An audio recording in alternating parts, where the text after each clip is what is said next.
গোটা বিশ্ব জুড়েই একেবারে যুদ্ধের দামামা, বারুদের গন্ধ গোটা বিশ্ব জুড়ে। বাকি ছিল বোধহয় এবার থাইল্যান্ড এবং কম্বোডিয়া, তাদের মধ্যেও শুরু হয়ে গেল এবার টেনশন।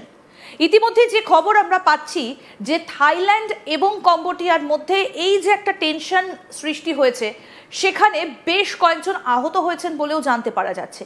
আসল কারণটা কি? এবং ইতিমধ্যেই থাইল্যান্ড নাকি একটা F-16 তৈরি করে রেখেছে সীমান্তে। কারণটা কি? আমরা দীর্ঘদিন ধরেই জানি যে থাইল্যান্ড এবং কম্বোডিয়ার মধ্যে মূলত যে চাপা টেনশনগুলো রয়েছে, পুরনো যে মন্দিরগুলো রয়েছে, যেগুলোকে ঘিরে পর্যটন ভীষণভাবে উন্নত থাইল্যান্ডের, সেই মন্দিরগুলোকে কেন্দ্র করে একটা চাপা উত্তেজনা কম্বোডিয়া এবং থাইল্যান্ডের মধ্যে রয়েছে। কিন্তু এবার হলোটা কি?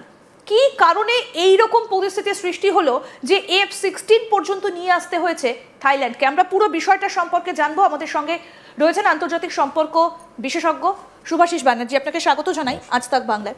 এই যে থাইল্যান্ড এবং কম্বোডিয়া, একটা চাপা টেনশন তো বহুদিন ধরে রয়েছে বেশ কয়েকটা মন্দিরকে কেন্দ্র করে, কিন্তু এবারে কি হলো যে এত বড় একটা পরিস্থিতি উত্তপ্ত হয়ে উঠলো? দেখো, আমি না একটু কোটা জিনিসটাকে একটু অন্যরকমভাবে আমার মনে হচ্ছে। This is my very personal thought. আমি প্রথমেই বলে দিচ্ছি কথাটা। আমার কেন জানি না মনে হচ্ছে যে একটা অজুহাত, একটা সূত্রপাত, একটা কোথাও এমন একটা লিঙ্কেজ লাগে যেটাকে ইউটিলাইজ করে একটা কনফ্লিক্টে জেনারেট করতে হয়। কখনো সেটা রিলিজিয়াস হতে পারে, কখনো সেটা কমিউনাল হতে পারে, মানে এক্সট্রিমলি কমিউনাল হতে পারে, কখনো সেটা এমন হতে পারে যে টেরিটোরিয়াল, বা কখনো কোনো একটা ক্ষুদ্র কারণেও একটা গোটা গভর্নমেন্টকে ফেলে দেওয়া যেতে পারে। সুতরাং আমার এই যে কনফ্লিক্টটা আজকে যেটা জেনারেট করেছে বা দেখা যাচ্ছে, তার যে টেন্ডেন্সিটা দেখে আমার কোথাও দিয়ে মনে হচ্ছে কোনো একটা অবজেক্টিভকে কেন্দ্র করে নিশ্চয়ই এটা হয়েছে, কিন্তু এই অবজেক্টিভটা এমনভাবে ডিজাইন করা আছে যে দুপক্ষকেই সেটা কিন্তু উত্তেজিত করছে। আমি খুব সহজ ভাষায় তোমায় আমি বলি, থাইল্যান্ডের মধ্যে যে মন্দিরে তুমি অ্যাঙ্গেলটা দিলে, যে কমিউনাল অ্যাঙ্গেল, এই অ্যাঙ্গেলটা তো আজকের না, অ্যাঙ্গেলটা বহুদিন ধরে আছে। আচ্ছা, এই অ্যাঙ্গেলটা তো মানে অ্যাগ্রিভেট করতে গেলে ওটা কি আজকে থেকে বহুকাল আগে অ্যাগ্রিভেট করতে পারতো, এবং আরও ভয়ানকভাবে করতে পারতো। থাইল্যান্ডের মধ্যে অনেক রকম পলিটিক্যাল ডিফারেন্সেস এসছে, ক্যাম্বোডিয়ার মধ্যে অনেক রকম পলিটিক্যাল ডিফারেন্সেস এসছে। তখন তো এই ঘটনাগুলো সেরকমভাবে বিরাট আকার নিয়েছে এরকম তো না। অল অফ আ সাডেন কেন নিতে শুরু করছে? এই অল অফ আ সাডেন নেওয়ার মধ্যে আমি কেন জানি না একটা তৃতীয় শক্তির গন্ধ পাচ্ছি। কেন এই তৃতীয় শক্তির গন্ধ পাচ্ছি এটা বোঝার দরকার আছে। পলিটিক্যালি একটা জিনিস বোঝার চেষ্টা করো, হু ইজ থাইল্যান্ড? থাইল্যান্ড এমন একটা রাষ্ট্র যেই রাষ্ট্রের মধ্যে চায়নার মারাত্মক রকম ইনভেস্টমেন্ট আছে।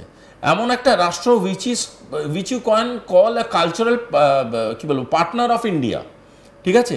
এমন একটা রাষ্ট্র যে রাষ্ট্রটার মূলত বাঁচে কিন্তু মানে হিউম্যান এক্সচেঞ্জের মাধ্যমে, হিউম্যান এক্সচেঞ্জ, পর্যটন, মানুষ আসছে, মানুষ যাচ্ছে, সেখানে তার একটা ইকোনমিক গ্রোথ ঘটছে, এটার উপর দিয়ে থাইল্যান্ড বাঁচে। What is Cambodia?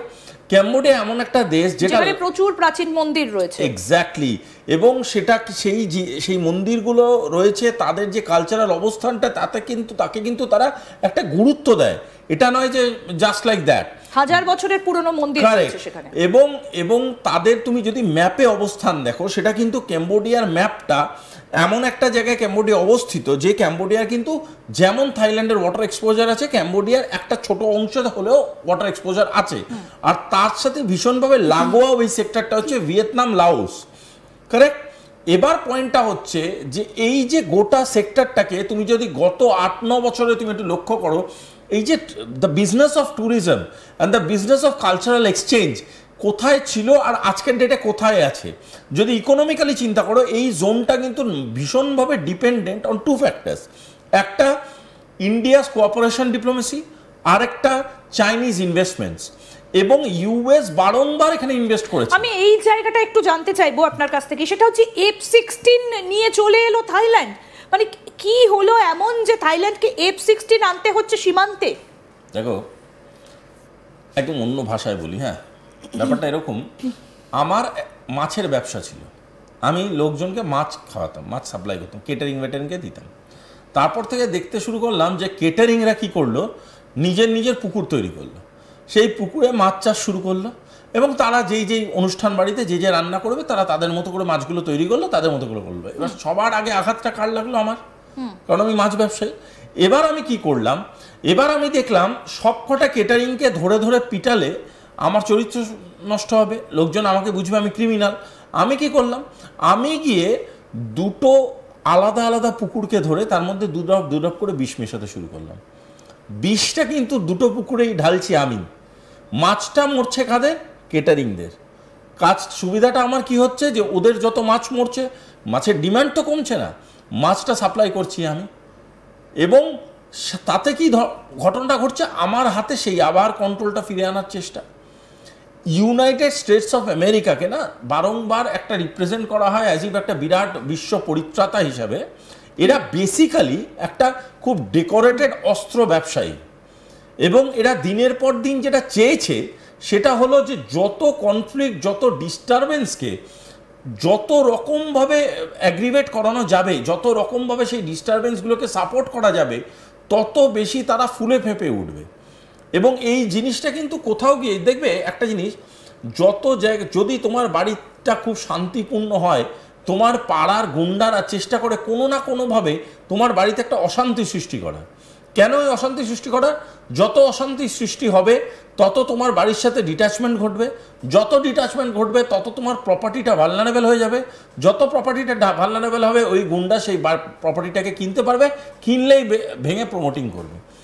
এই কনসেপ্টটাকে যদি বুঝে যাও, এই কনসেপ্টটা কিন্তু লং লাস্টিং কনসেপ্ট। এবং তার জন্যে আজকের ডেটে ক্যাম্বোডিয়ার মন্দির বলো, থাইল্যান্ডে কি বলো খ্রিশ্চান অ্যাগ্রেশন বলো, তুমি থাইল্যান্ডে নিজস্ব হিন্দু ব্যাকগ্রাউন্ডও আছে সেই ব্যাকগ্রাউন্ড বলো, ক্যাম্বোডিয়ার যে হিন্দু ব্যাকগ্রাউন্ড আছে সেই ব্যাকগ্রাউন্ড বলো, সেইগুলোর মধ্যে কমিউনাল কনফ্লিক্টগুলো অ্যাগ্রিভেট করানোটা ভীষণ ইম্পর্টেন্ট। তৃতীয়, এদের সবারই কোস্ট লাইন আছে।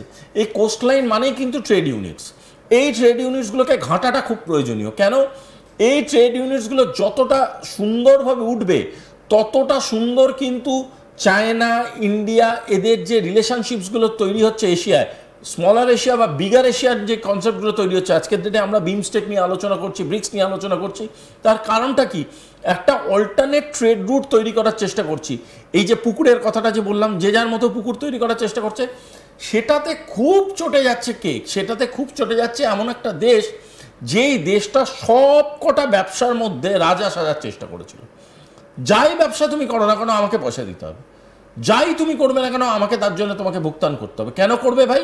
এবং সেটা যখনই হচ্ছে না তখনই কোনো না কোনোভাবে কনফ্লিক্টগুলোকে জেনারেট করছে। একটা জিনিস আমি তোমায় বলি, কনভেনশনাল আর্মি ওয়ার একটা জিনিস, যখন কোনো আর্মি ওয়ার্কের পিছনে ডিপ্লোমেসি বা খুব কোর্ট টার্মে বলো ইন্টেলিজেন্স ওয়ারফেয়ার হয়, সেই ইন্টেলিজেন্স কি করে? ইন্টেলিজেন্স ওয়ারফেয়ারের পিছনে ভীষণ রকমভাবে একটা রকম খেলা খেলে। সেই খেলাটা কি? কোনো একটা এক্সিস্টিং কনফ্লিক্টকে বারংবার বারংবার বারংবার করে অ্যাগ্রিভেট করানো হয়।